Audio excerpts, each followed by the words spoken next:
All right, guys, welcome back. So yesterday we had our round two of our 8 series tournament. So our locals is doing this thing where it's actually pretty cool. There's gonna be 8 rounds, so that means there's 8 invites. So they're all spread out throughout the year, and towards the end of the year, the top 8 that got their invite, which is only in first place, unless there's a player that already has their invite, it'll go passed down similar to like a regional.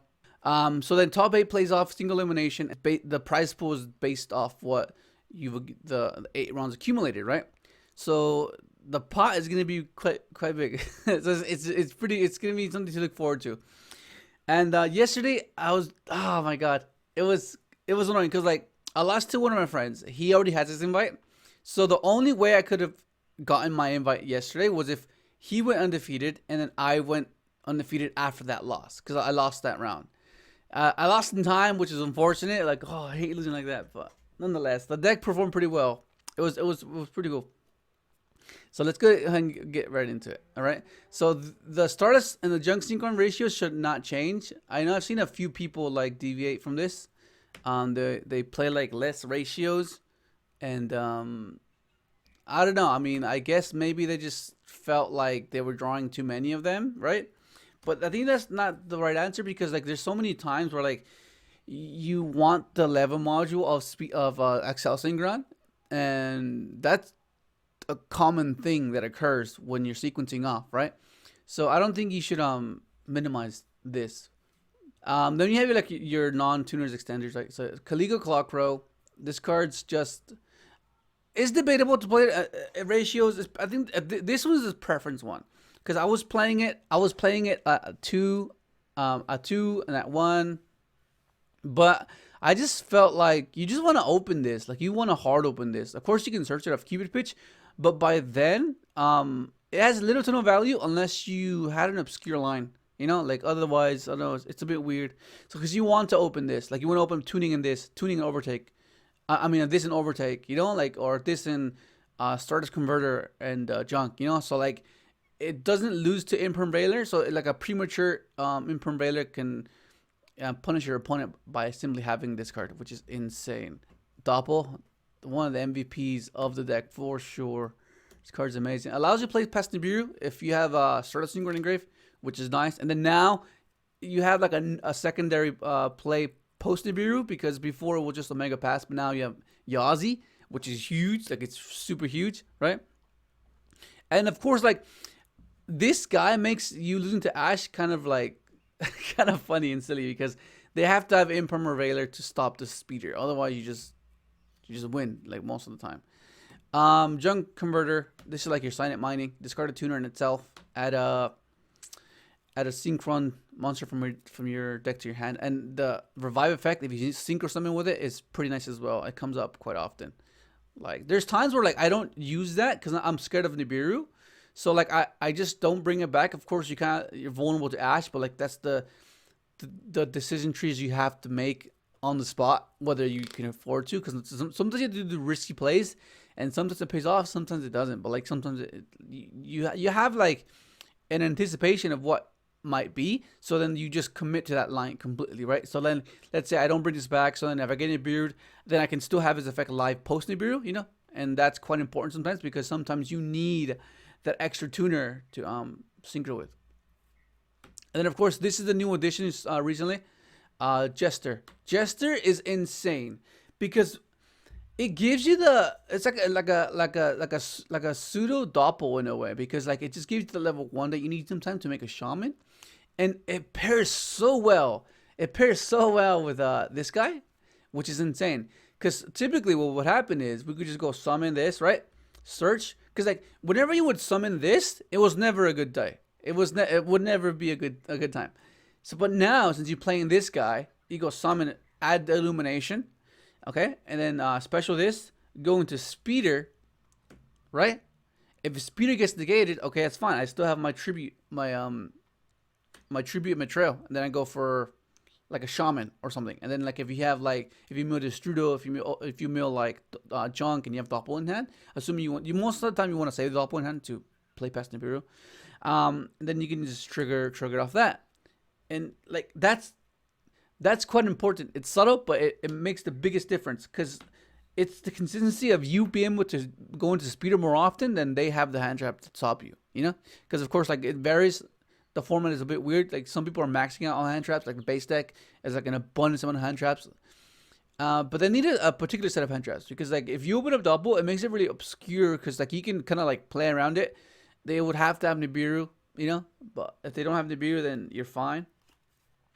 And the synergy with Stardust is quite obvious, but with this guy is pretty cool as well because like I mentioned before, you have to have cards that have synergy with the deck itself, mid and mid combo, and ways to initiate the combo, right? So what this does, if you put a multiple, which is like not hard once per turn, so you can just summon as many of these as you want, but as long as you can control one, because you can only control one Jester. So what happens is you go summon this, special this, you make Cupid Pitch, right? And you increase this level by 3, so it's level 7, and then you special the other one, and you go into a Chaos Ruler. So they all lead to the same particular line, that which is starting off your turn with Chaos Ruler. And then if you have like other lines of play, then, you know, it's just the fact that it's at worst case scenario, you have that as an option. When, you know, when you need to show up, you just better show up. Otherwise, you just wouldn't be able to do it, you know, which is what I like about this, which is cool. And then like it does pretty cool, neat things. Like sometimes you just can't trigger the double because you already have a double token, and you're like, oh, for many of us, you guys are aware of the Cupid Pitch line, and you be like, oh, okay, that's fine. I can afford not to trigger double because I can just special this and then make Marcher with him. You know, like little things like that are very, very important, which is really nice. And then the Strudel lines as well. It's so cool. Then of course you have your Dawnwalkers. This card is just, it's a love and hate relationship with this card, right? Not necessarily this guy, because this guy is pretty cool, but it's this guy. Like, I hate this guy. I just hate him. I always draw him. I didn't draw him all day yesterday though. Oh, I drew him once. No, I didn't draw him once. So he was good. He was good yesterday. He was good. But yeah, it's basically our initial starting point. You discard a card, special summon itself, specialist from hand or grave, hand or deck, and then you make a Chaos Ruler, and it's basically our pot of prosperity. It's just pretty good. It just gets our setup going. And then we have of course, our one-ups. You have like the Stardust Trail. You have our Synchron Carrier. I keep going back and forth on this little guy. But I think he's just there to stay now. Like, there's times where you just want another thing to search other than Junk Synchron, because you already have Junk Synchron. So it's like, yeah, I kind of miss this guy. And the fact that you can send it off of Excel Synchron is quite important as well, because you can increase it by 2, make it level 7, you know, and then go Ruler, and then, you know, the little things that make all the difference. And then of course you have your Cyber Synchron. Once again, we didn't get Jet Synchron like Master Duel does. Master Duel has Jet Synchron. It's amazing. Yeah, but these are like the main ones that, like, not so bad to draw. Because sometimes they just want to interact with this guy, right? They'll go Imperm Radar this guy. Okay, it's fine. He's overtake. It basically keeps promoting that premature response, because like they're like, oh, I'd rather just stop him here, you know.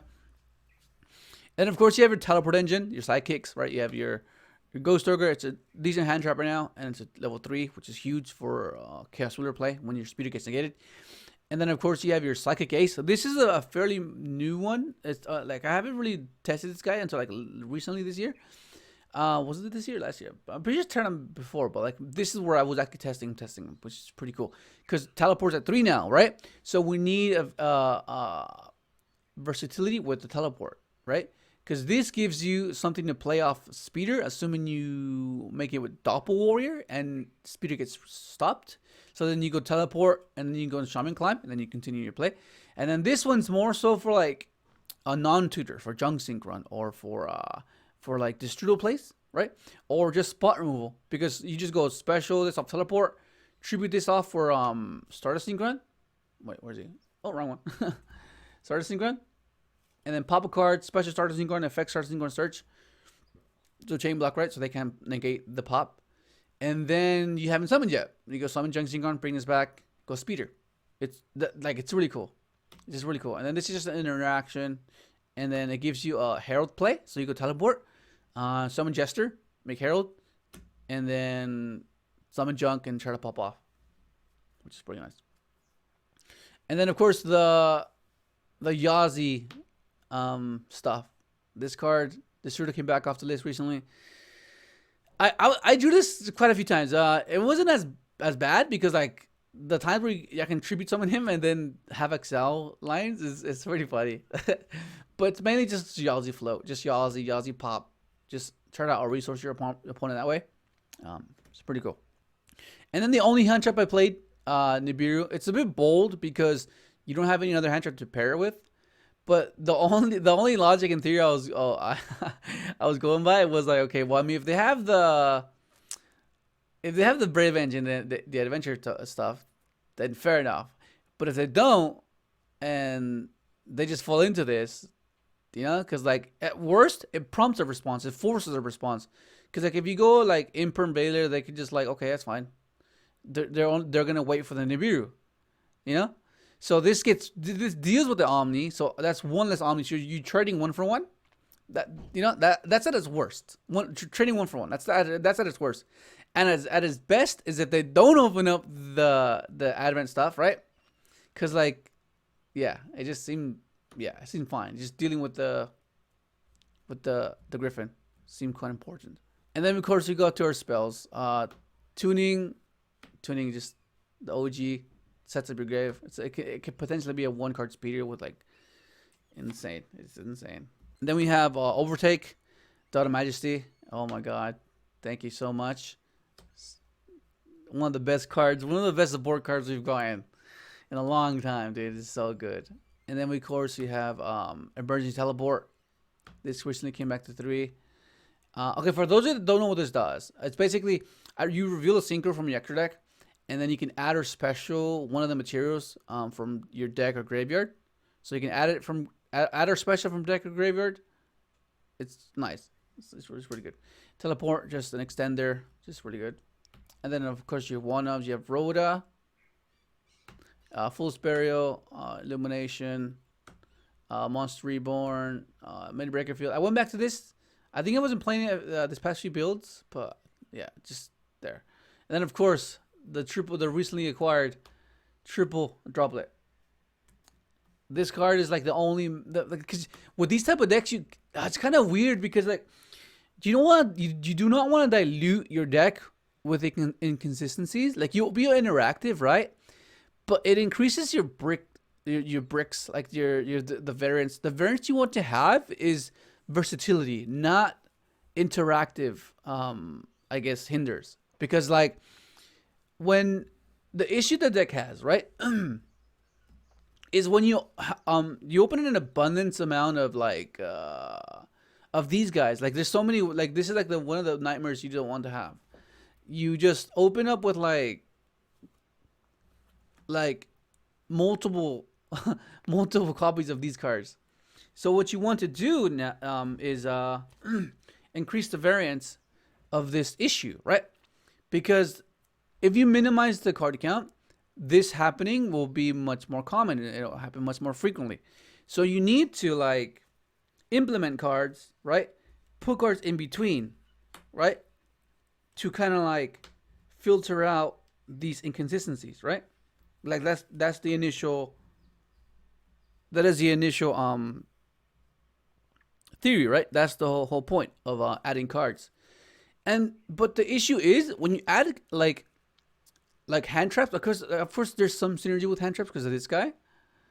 But like when you add like all those hand traps and stuff, you're put in a situation where you end up breaking, because like, yeah, you stop them, but like you also increased all the interactive cards you can potentially draw into, you know? Whereas like this one, it's the droplets, it's very definitive, right? It does exactly what you intended to do, right? Like going second, it stops like majority of the boards.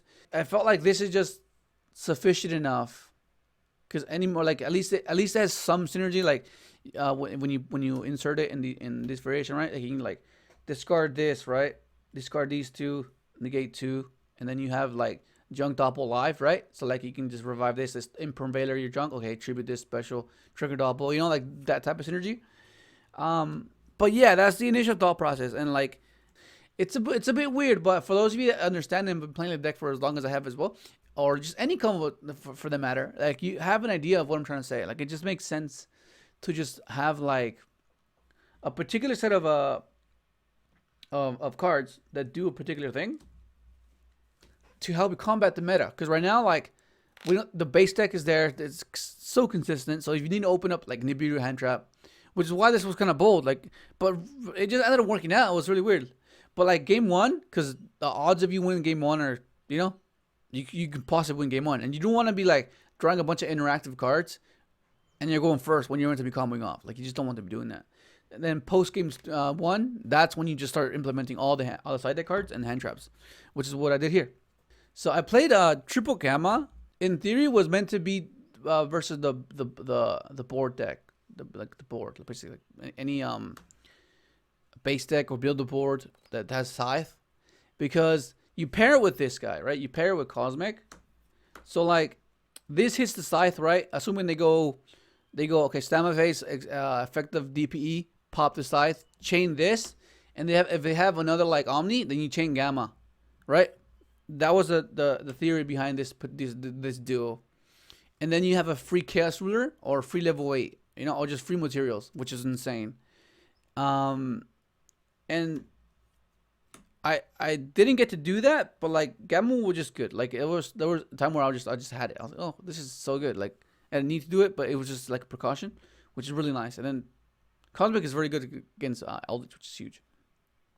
And of course, your Duster, Gravity Collapse. Oh my god, this is one of the best cards we have in our side deck, because like it just nullifies any droplet, any Dark Ruler. Like it's just insane. Like okay, I have my entire board, right? They Dark Ruler you, they droplets you, which is kind of hard because most of the time you have Herald on board, so they have to like discard from hand, which is kind of weird. But like, let's say they do for whatever reason, you do not want to leave it a chance. Okay, you do not want to get outplayed. You do not want to be out clever because you're building something. You want to you spent this amount of time to build something, and to watch it crumble, it's not a satisfying sight. So you just want to be able to guarantee your win once you've fulfilled your combo. Because Librarian gets you so many draws, you're bound to draw into this. So it like sometimes you don't even need to make full board. You just like do like 1 or 2 negates and set this, and then yeah, and then just follow up and kill them next turn, which is insane. And then of course you play droplets, evenly matched. Evenly matched prompts of response, right? Like compared with these guys. Like if you go evenly this, right? It doesn't matter that you are not banishing the stuff. It's more so you're just dealing with the Omni negate, right? You go evenly matched, then negate, chain this, right? And then you burn all the negates basically, and then you continue to play after, which is insane. And paired up with Droplet, these together are insane. Like it's just so good. And then we go to the side, the extra deck. The extra deck is still missing a Baron, man. Oh my god, I'm so annoyed. And I hate borrowing cards. I hate borrowing cards. It's like you're at the mercy of someone else, like how they're feeling that day. You know, it's like it's so annoying. And then you go Chaos Ruler, Crystal Wing, Omega, Yazi, the new addition recently. Like it just post Nibiru, it just makes it way better. Drax, this should be a Baron. This should hands down be a Baron. I was thinking last minute, this was Satellite Warrior, but I'm so glad it wasn't.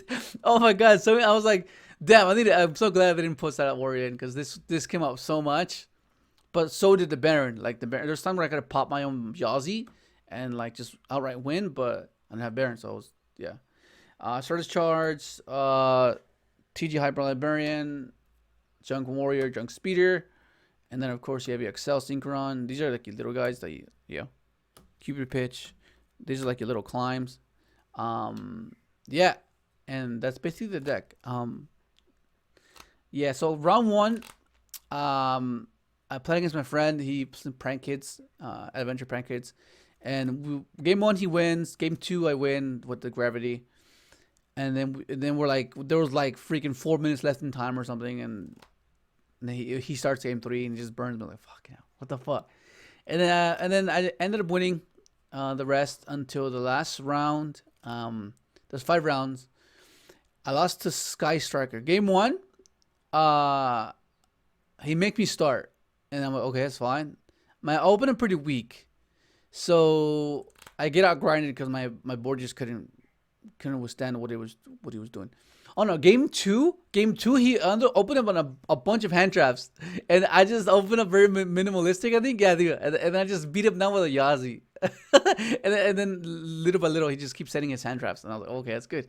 And then game three, he makes me start again. I was like, what? Okay, but I opened up really bad. My hand was like Caligo, teleport, ogre, and synchron carrier. It was so bad. Oh my god, I was like, not like this, man. But he ends up like, what does he end up doing again? I can't remember what it is.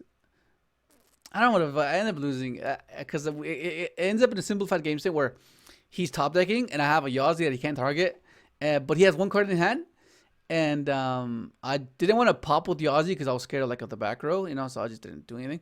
So then because I don't know how what else happened, but I all I know is that he ended up ashing my Yazi because I felt like the coast was clear because he passes and I draw into Cosmic Cyclone. He has 2 sets, and I'm like, okay, this is fine. He has 2 sets. I Cosmic one, and then pop the other one, and we were getting close to time. I was like, oh my god.